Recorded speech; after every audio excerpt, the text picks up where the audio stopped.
Ազգային ժողովի մեծարգո նախագահ, հարգելի փոխխոսնակ Հայկ Գոնջորյան, հարգելի փոխխոսնակ Վագն Ալեքսանյան, պարոն Վարդևանյան, ձեզ չեմ դիմում, որովհետև արդեն որերորդ անգամ լինելով ազգային ժողովի նախագահությունում դուք դուրս եք գալիս եւ էտիկետին համապատասխան նախագահության դիմելու փոխարեն չեք անում դա, լինելով նախագահությունում։ Դուք այդ հարգանքը չեք ցուցաբերում նախագահ Ռուբինյանի նկատմամբ, մյուս երկու փոխնախագահների նկատմամբ, այդ հարգանքը ցուցաբերում եք ինստիտուտի նկատմամբ, ինչը չեք անում։ Ընդ որում ձեր ելույթը ընտրվելուց հետո կես բերան չխոսեցիք այն կոնսենսուսի մասին, որը եղել է ձեր ընտրության դեպքում, որովհետև քաղաքացիական պայմանագիրի եթե ձեզ ձայն չտար բավարար, դուք այդտեղ չէիք հայտնվելու։ Եվ մենք դա արել ենք ընդդիմության հետ նորմալ միջավայրում աշխատելու համար։ Եվ ես կոչ եմ անում, որպեսզի այս քայլերը գնահատվեն եւ գնահատվի առհասարակ այն համաձայնության հիմնականում համաձայնության մթնոլորտը, որի մասին շատ խոսել ենք։ Մի բանի մասին էլ եմ ուզում խոսել։ Երեք Լիաննա Գասպարյանը կարծեմ Տիկին Ռոզալիայի մասին խոսեց եւ երջանիկ պատահականությամբ դրա մասին խոսեց Մարիա Զախարովան։ Եվ երբ որ մենք մետաձիշկաների մասին ենք խոսում, հենց սրա մասին ենք խոսում։ Սրանք պատահականություններ չեն, հարգելի գործընկերներ, ընդ որում Ռոզալիա ասելիս առնվազն ազգանունը ասեք կամ ասեք Տիկին Ռոզալիա, որովհետև պատերազմի վետերան է եւ 103 տարեկան է այդ կինը։ Հիմա գանք բուն թեմային։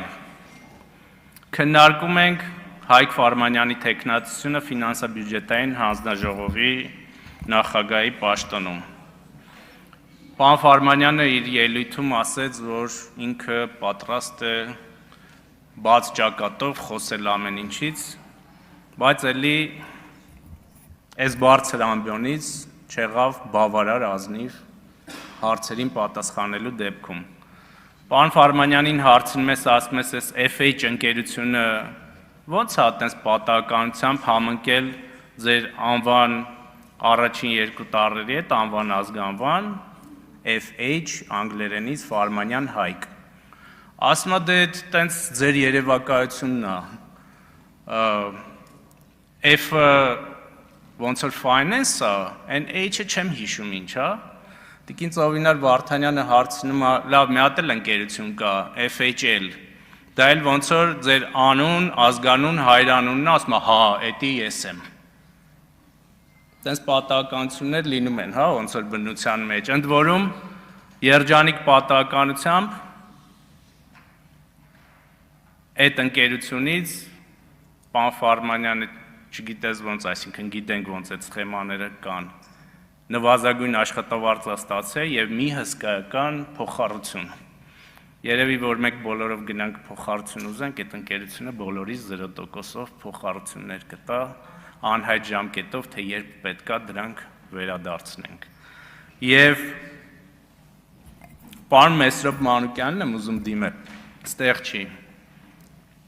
Գևորգ Սաղոյանի մասին խոսեց, Արմեն Սաքապետյանի մասին խոսեց, եթե պրոբլեմ եք տեսել Սաղոյանի դեպքում, մենք պրոբլեմ չունենք, դիմեք դատախազություն, եթե ունեք այդքան խիզախություն,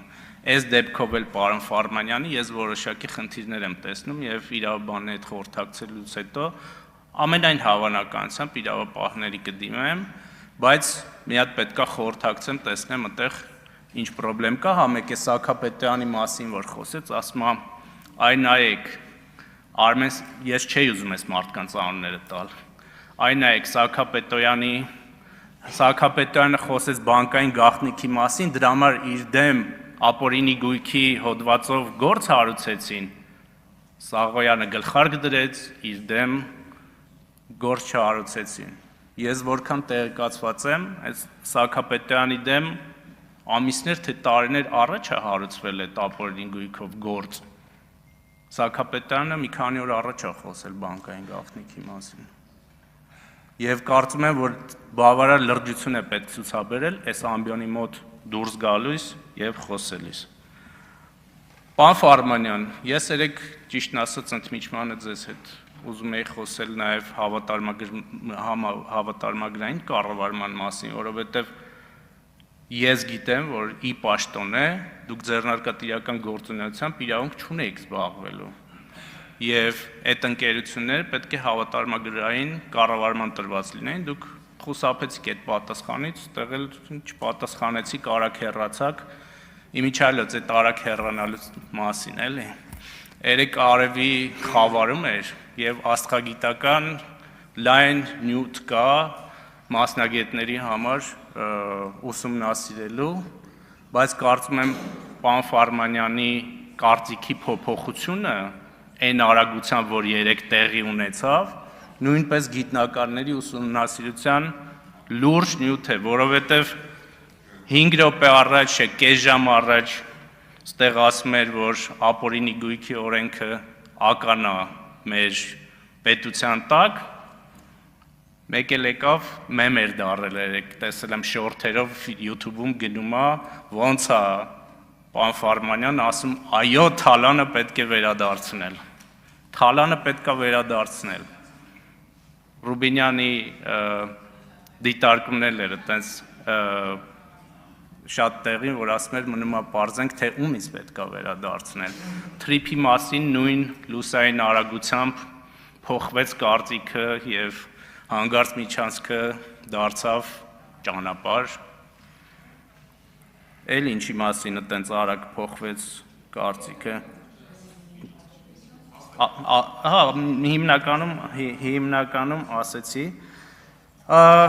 հարգելի գործընկերներ, երբ որ մենք այստեղ որոշակի կապերի մասին ենք խոսում, մենք այստեղ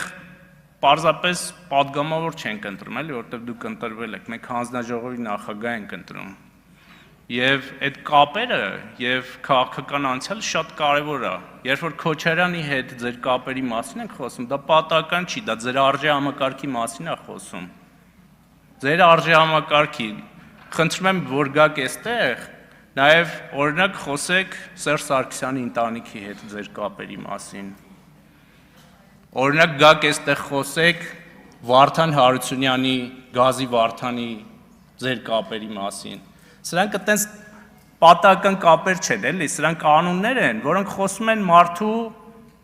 կենսագրության մասին եւ մարդու արժեհամակարգի մասին, եւ երբ որ մենք ֆինանսա-բյուջետային հանձնաժողովի նախագահ ենք ընտրում, այդ մարդը պետքա համապատասխանի այդ պաշտոնին։ Երեք խոսեցիք հայրերի պատասխանատվության մասին։ Ես այս թեման էլ չէի ուզում բացել, բայց եթե բացել եք, ձեր տեխնացության առաջադրմամբ մենք բանկային համակարգին ինչ մեսիջ ենք տալիս, որովհետև ձեր ֆինանսա-բյուջետային հանձնաժողովը, որի նախագահին հավակնում եք, բանկերի հետ բավականին լուրջ առնչություն ունի։ Կարող է պիրամիդաների, ֆինանսական բուրգերի, համակարգերի մեսիջ ենք տալիս մենք բանկերին։ Հարգելի գործընկերներ, ես կարծում եմ, որ երեք քանի որ շատ խոսվեց նաև ժամանակ ունեմ եկեղեցու հարկման մասին եւ հետո ընդդիմադիր մամուլը բավականին խեղաթյուրել էր իմ գործընկեր Թագոյի Ղազարյանի ասածները, մենք ինչ ենք ասել եկեղեցու հարկման հետ կապված։ Ասել ենք, որ մենք ստեղ ստվեր ենք տեսնում։ Եկեք այն ամբողջ շրջանառությունը, որ դուք ունեք, ուղիղ առաջարկել ենք 18-19 թվականից։ Ցույց տվեք այդ շրջանառությունը, համապատասխան Հայաստանի Հանրապետության օրենքների, այդ հարկերը վճարեք, մենք ամբողջությամբ եւ մի բան էլ ավել, այդ հարկերը վերադարձնենք եկեղեցուն։ Ինչ վատ բան ենք ասում, ինչի չեն անում, որովհետեւ ստվերից չեն ուզում ազատվեն։ Չեն ուզում ազատվեն, այս է խնդիրը։ Եվ վերջում, պարոն Ֆարմանյան, ես կարծում եմ, որ դուք բարեհաջող տապալեցիք ձեր տեխնացությունը, ազատ եք, շնորհակալություն։ Ծովինար Վարդանյան, նախապատրաստվի Գեգամ Մանուկյանը։